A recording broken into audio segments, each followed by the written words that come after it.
Əliyevdən Paşinyana həlledici jest. Səhnəyə çıxarkən niyə o sözləri dedi? Ciddi hadisə. Naxçıvanın muxtar statusu ləğv edilir. Azərbaycanlıların 30 ildir gözlədiyi məsələ. Arayik və digərlərinə verilən ən böyük cəza. Prezident İlham Əliyev fevralın 4-də Birləşmiş Ərəb Əmirliklərinin Əbu-Dabi şəhərində Ermənistan baş naziri Nikol Paşinyanla görüşüb. Görüş yalnız iki liderin təması deyil, regionda dəyişən diplomatik atmosferin göstəricisi kimi diqqət çəkir. Prezident Əliyevin mərasim zamanı Paşinyana zarafatla İlk kim çıxış edəcək deməsi Azərbaycanın özünə inamlı və dialoqa açıq mövqeyini göstərir. Tərəflər münasibətlərin klassik qarşıdurmadan çıxaraq praqmatik müstəviyə keçdiyini nümayiş etdiriblər. Görüşdə Vaşinqton Sülh Sammitinin nəticələrinin icrasına sadiqlik vurğulanıb və normallaşma prosesinin konkret nəticələr mərhələsinə daxil olduğu bildirilib. Liderlər ikitərəfli ticarət, Azərbaycanın Ermənistana neft məhsulları ixracı və tranzit məsələlərini müzakirə edib, busa psixoloji və iqtisadi bariyerlərin aradan qaldırıldığını göstərir. Sosial təmaslar və vətəndaş cəmiyyəti səfərlərinin alqışlanması etimad quruculuğu prosesinin yeni mərhələyə keçdiyini göstərir.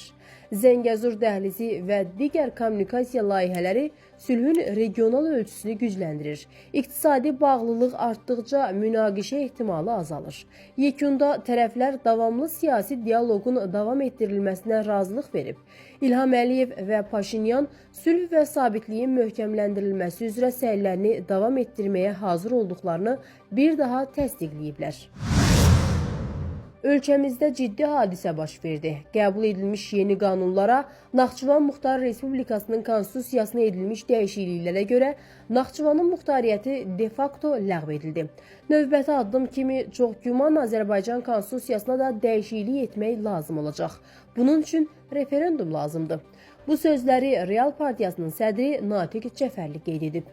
O bildirib ki, referenduma görə tək Naxçıvanın muxtar statusunun de jure ləğvi deyil, həm də icra hakimiyyəti institutunun ləğvi, bələdiyyələrin səlahiyyət və məsuliyyətinin artırılması ilə yerli özünü idarə etmə institutlarının gücləndirilməsi, proporsional seçkiyə keçid, Milli Məclisin hökumət üzərində nəzarətinin artırılması, ölkəmizin inzibati ərazi quruluşunun dəyişdirilməsi, Prezidentin fərmanı ilə yaradılmış 14 iqtisadi rayonun Qarabağ, Şərqi Zəngəzur, Naxçıvan və sair kimi inzibati ərazi vahidinə çevrilməsi, Prezidentin şəxsi nümayəndəliyi institutunun gücləndirilməsi və iqtisadi inkişafa səbəb olacaq bir neçə başqa dəyişikliklər də qəbul edilsə çox yaxşı olardı. Bakı Hərbi Məhkəməsində Ermənistan vətəndaşları barəsində davam etdirilən məhkəmə prosesində hökm oxunub. Hökmə əsasən David Babayan, David İşxanyan, David Manukyan, Levon Mnatsakanyan və Arayik Harutyunyan qəti olaraq ömürlük azadlıqdan məhrum ediliblər. Onlar Ermənistanın hərbi təcavüzü nəticəsində sülh və insanlıq əleyhinə cinayətlərdə, müharibə cinayətlərində, o cümlədən təcavüzkar müharibənin hazırlanması və aparılmasında, soyqırımında, terrorçuluqda və digər ağır cinayətlərin törədilməsində təqsirli biliniblər. Hökmə əsasən Madat Babayan 19 il müddətinə azadlıqdan məhrum edilib. Arkadi Quqasyan və Bako Saakyansa qəti olaraq 20 il müddətinə azadlıqdan məhrum etmə cəzasına məhkum ediliblər. Qeyd edilib ki, adı çəkilən şəxslər hökm çıxarılanadək 65 yaşına çatdıqları üçün Azərbaycan Respublikasının Cinayət Məcəlləsinə əsasən onlara ömürlük azadlıqdan məhrum etmə cəzası təyin edilməyib. Xatırladaq ki, Madat Babayan məhkəmə prosesində Ermənistan silahlı qüvvələrinin tərkibində Xocalı soyqırımında iştirak etdiyini etiraf edib.